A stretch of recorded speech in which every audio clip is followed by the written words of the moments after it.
Hello guys, shalom. I'm back because I have a couple of other things I needed to share um, that is very vital for week two's lesson. Um, if you watched the other video, I went over the temptations, but even while going through the temptations, there were some points that I wanted to hit, and I was really kind of rushing through it because I had to get out of here, and I didn't have a lot of time before. But I want to brush up on a couple of things, okay? And also to prepare you for week three, all right? But the second temptation, when Yeshua was tempted by Hasatan to jump off the pinnacle of the temple.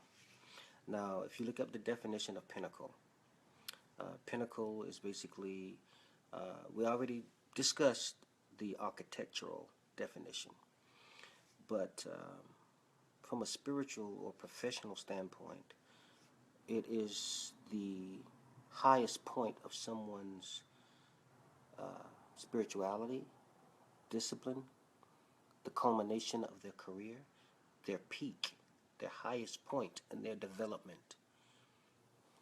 And that's one of the things that the enemy wants. He plans to do to Yahweh's children is to wait until they get to the culmination of their spirituality, to wait until they get to the peak of their spiritual maturity, so to speak. All right, of their development, their spiritual development, and then cause them to fall. All right, you look on TV, and you see within the past 20 years the number of pastors, televangelists that has fallen. They were at the height of their career, according to public eyes, according to the masses, according to the media. They had reached the culmination of their spiritual success, and yet they fell. They took the plunge because they didn't have the character and the integrity to keep them while they were yet in that place on the pinnacle, at their pinnacle. So just be aware of the enemy's devices, because um, the enemy will try to get you to jump into sexual promiscuity, fornication, adultery, pornography, masturbation, drugs, alcohol, you know, lying, stealing, embezzlement. He'll try to get you to jump into that stuff.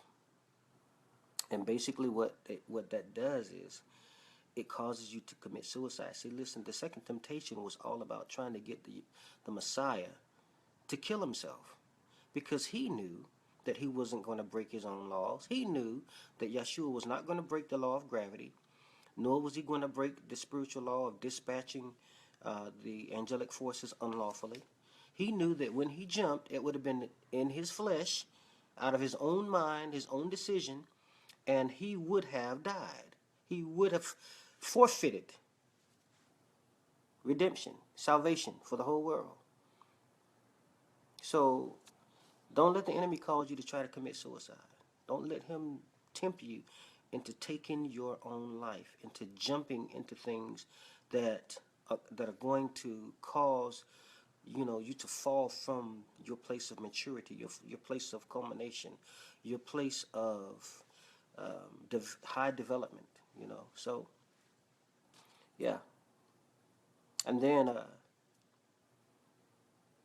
that third temptation, bow down and worship me. Look, we know that there is only one Elohim. His name is Yahweh.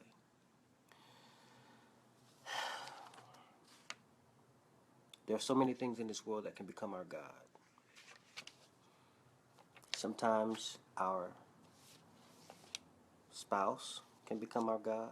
Our children can become our God. I don't have any children, but I've seen it done. Our careers, our jobs can become our God. Church can become our God. You know, our leaders can become our gods. Money, social media, chemical substances, our belly, and I just want to reiterate the fact that we need to stay connected to the Father and become disciplined. It's time out for all the talking, okay? We talk a good game, but when it comes down to doing it, a lot of us, we can't do it. What am I talking about? I'm talking about maintaining, embracing, and practicing spiritual discipline. Now, to me, you know, when it comes to education, everything's a test. You guys have been tested several times on several different levels. And some of you are just you're just, you know, nonchalant, you're indifferent. Some of you are hard charging, you know, you're excited, you know, you're obedient, you're humble. There are some of you who just shy, you know, kind of withdrawn, you know. But every type of individual that's out there, I want to say to you that you can do all things through Messiah who strengthens you. You are more than a conqueror through him that loves you. There is nothing too hard for Yahweh.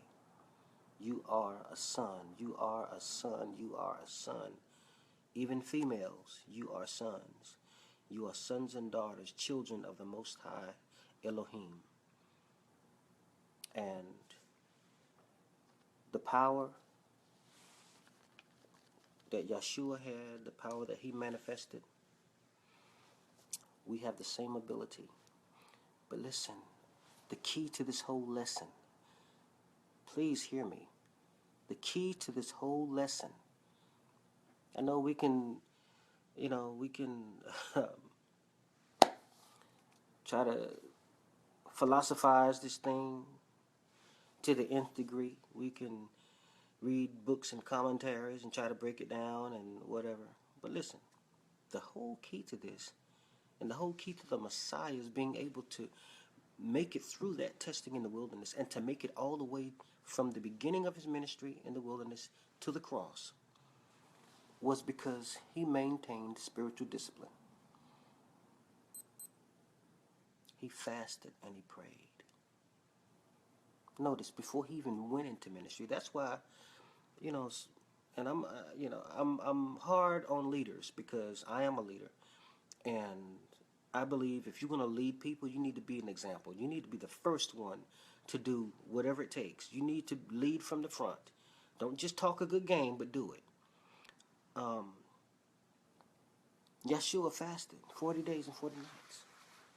And the sad part is, in Western Christianity, we have been taught to believe that you don't have to do that anymore. That's, you know, it's just too much. I mean, you don't take all of that. You don't take all of that. You ain't got to fast 40, 50 days. How ignorant does that sound? That's why nobody's been risen from the dead. That's why diseases are not being dried up and cast out and disappearing from people's lives.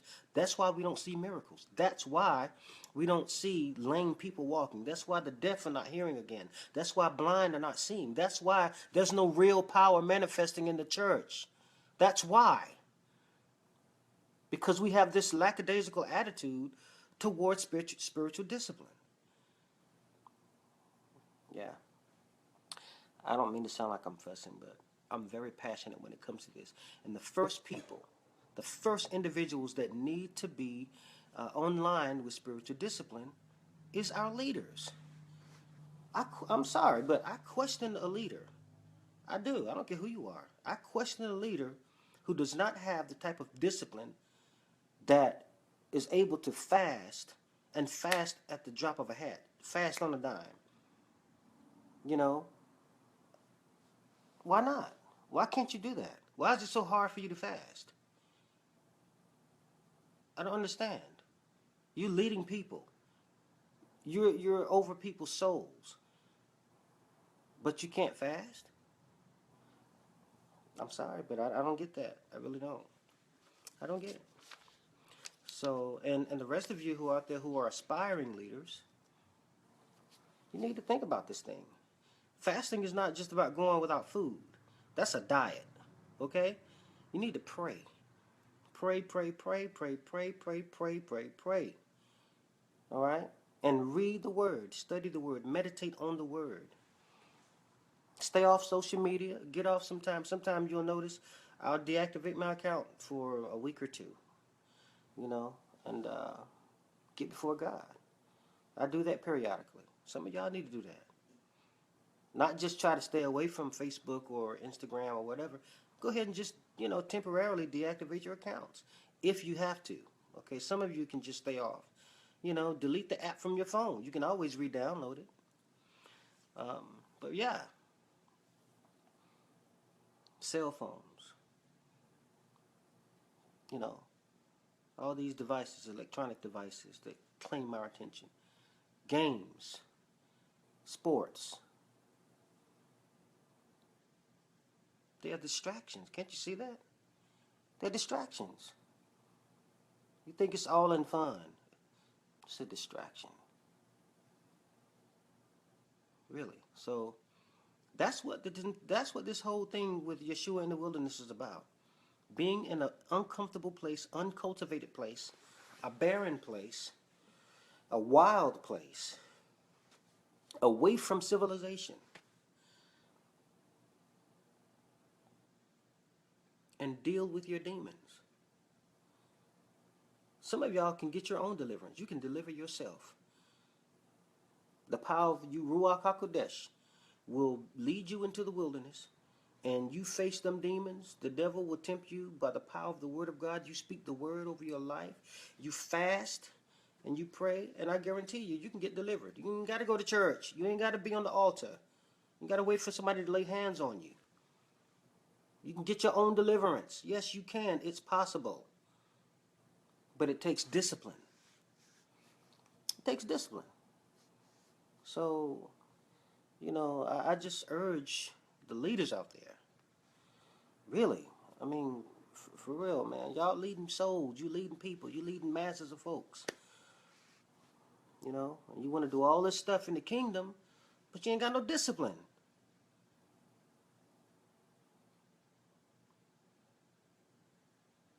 So,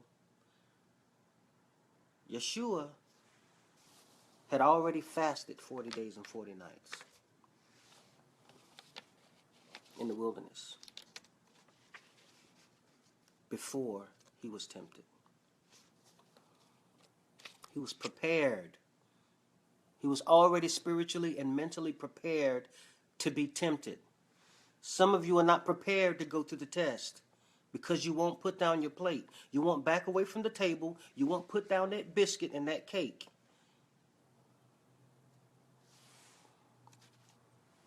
You won't stay off social media long enough. You won't stop watching the games long enough. Following your teams that don't even know you exist. It's about discipline. Yeah, I'm getting on you. I am. That's what I'm supposed to do. I'm here to challenge you to be better. Push you into your purpose, into your destiny, to be better. How do you think that the Messiah made it to the cross? How do you think he was able to suffer persecution, to suffer being beaten, his beard pulled out, him being punched in the face, him being whipped till he was mush all over? How do you think he made it through that without saying a mumbling word? Discipline. He fasted and he prayed often.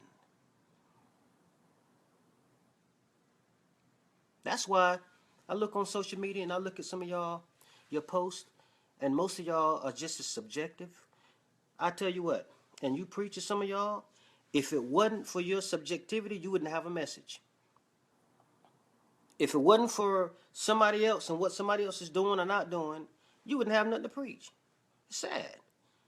I'm telling you, it's about discipline. Being able to be in the Word, of the Word, and be the Word. Yeshua wouldn't have never made it to the cross. Remember in the Garden of Gethsemane, Lord, take this cup from me. The man spoke, the flesh spoke.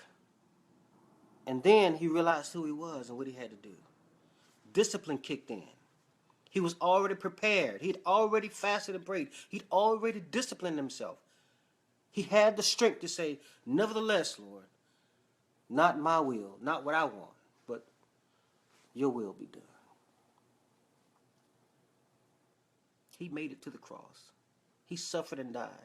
He made it through all that stuff, being talked about, badmouthed, defamed. He made it through all of that because he fasted and he prayed and he meditated often. Now, yeah, we're living in modern times. We got all these distractions and we have all these luxuries, and it's not like we can just go and walk over to the desert. But we can create a wilderness. We can create a space and a place for us to be alone with God. It's just a matter of just doing it. So, and I'm not telling you anything that I don't do myself. That's another thing. Some of y'all need to stop preaching stuff that you ain't doing. Or, you're preaching stuff that you used to do or you've done maybe once, but you don't do no more. No. Stop that. Just don't even speak. Okay? We're going to lead. We lead from the front. That's what leaders do. Okay? And yes, sometimes it does take 40 or 50-day fasts. Yes. I'm telling you. And the reason why some of us are not functioning, are not displaying power, it's not because we can't. It's because the church sometimes ain't ready. God knows when we're ready. You think you're ready, but no, you're not. But I promise you, the day is coming when you will see the glory of the Lord manifest. You will see the power of God manifest among his people as in the days of Yahshua. You will see it. You'll see signs, wonders, and miracles because the Lord is calling you and me to discipline. He's calling us to sonship. All right. I'm done. And it's time for me to go to work.